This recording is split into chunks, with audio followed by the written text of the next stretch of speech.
आज का हमारा जो टॉपिक है उसमें हम एक न्यूमेरिकल करेंगे सिंपल लिफ्टिंग मशीन का।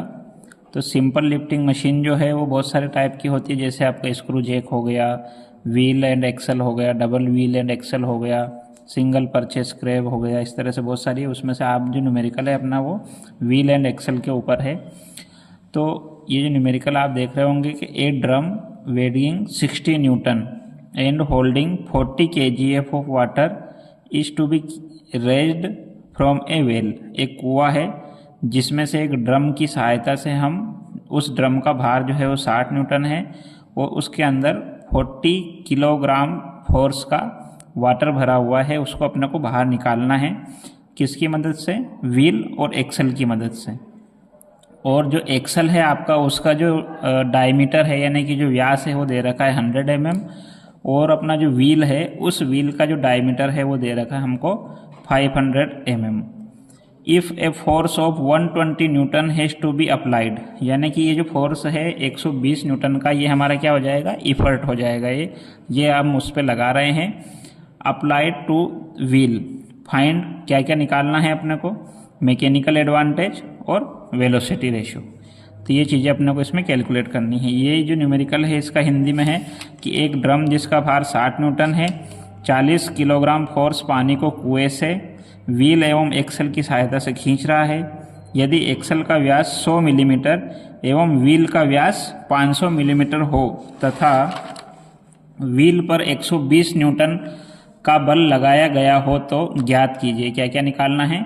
यांत्रिक लाभ और वेग अनुपात। तो इस तरह के न्यूमेरिकल आते हैं एग्जाम में, तो इनको अपने को कैसे सोल्व करना है आज हम वो देखेंगे। तो इसमें सबसे पहले क्या करेंगे अपन, क्या क्या दिया है अपने को, तो वो सारी चीज़ें लिख लेते हैं। सबसे पहले तो दिया है वेट ऑफ ड्रम, यानी कि जो ड्रम है उसका वजन दे रखा है 60 न्यूटन। अब इस ड्रम में अपने को पानी भर के कुएं से खींचना है, तो उस पानी का वेट जो है वो दे रखा है अपने को 40 किलोग्राम फोर्स। तो ये जो है एक ये यूनिट है आपकी न्यूटन में और ये यूनिट है अपनी इकाई में है ये केजी फोर्स में है। तो इसको अपने को किस में बदलना पड़ेगा? न्यूटन में बदलना पड़ेगा, क्योंकि दोनों की यूनिट सेम होनी चाहिए वरना गलत हो जाता है। अब एक और चीज़ दे रखी डायमीटर ऑफ लोड एक्सल, जिसको अपन स्मॉल डी से डिनोट करते हैं, वो दे रखा है 100 mm। और डायमीटर ऑफ व्हील जिसको हम कैपिटल डी से डिनोट करते हैं और वो दे रखा है 500 mm। और एक और चीज़ दे रखी है इफर्ट अप्लाइड, यानी कि उसको खींचने के लिए जो हम इफर्ट लगा रहे हैं जिसको हम पी से डिनोट करेंगे, वो दे रखा है हमारा 120 न्यूटन का। तो आइए हम इसको सोल्व करते हैं। सबसे पहले हम जानते हैं कि क्या होता है 1 kgf, है ना। 1 किलोग्राम फोर्स जो है कितने के बराबर होता है? 9.81 न्यूटन के बराबर होता है। तो इसलिए 40 kgf जो है इसमें 40 में 9.81 का हम गुणा कर देंगे तो ये कितना हो जाएगा? 392.4 न्यूटन।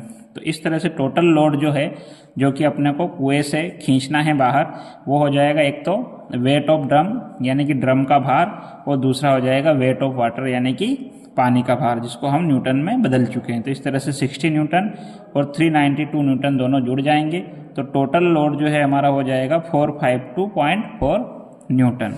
अब अपने को दो फॉर्मूले पता है, एक तो मैकेनिकल एडवांटेज का, है ना। मैकेनिकल एडवांटेज को हम बोलते हैं हिंदी में यांत्रिक लाभ। उसका जो फॉर्मूला होता है जिसको हम एम ए से डिनोट करते हैं वो हो जाता है अपना W/P। तो W जो है अपना वो अपन निकाल चुके हैं, वो है 452, और P जो है यहाँ पर वो इफर्ट है जो हो जाएगा आपका 120 न्यूटन का। ऊपर भी न्यूटन नीचे भी न्यूटन, न्यूटन से न्यूटन कैंसिल हो जाएगा, चूँकि एक रेशियो है इसलिए कोई इसकी यूनिट नहीं होगी। इसको अपन काटेंगे तो 3.77 आएगा, और हम इसको 4 भी ले सकते हैं। क्यों? क्योंकि ये जो मैकेनिकल एडवांटेज है हमारा वो हमेशा प्योर नंबर में होना चाहिए। ऐसे ही वेलोसिटी रेशियो के लिए हम फॉर्मूला जानते हैं व्हील और एक्सल के लिए। व्हील, सिंगल व्हील और एक्सल जो है उसके लिए जो वेलोसिटी रेशियो का फॉर्मूला होता है वो कैपिटल D/स्मॉल d होता है। ये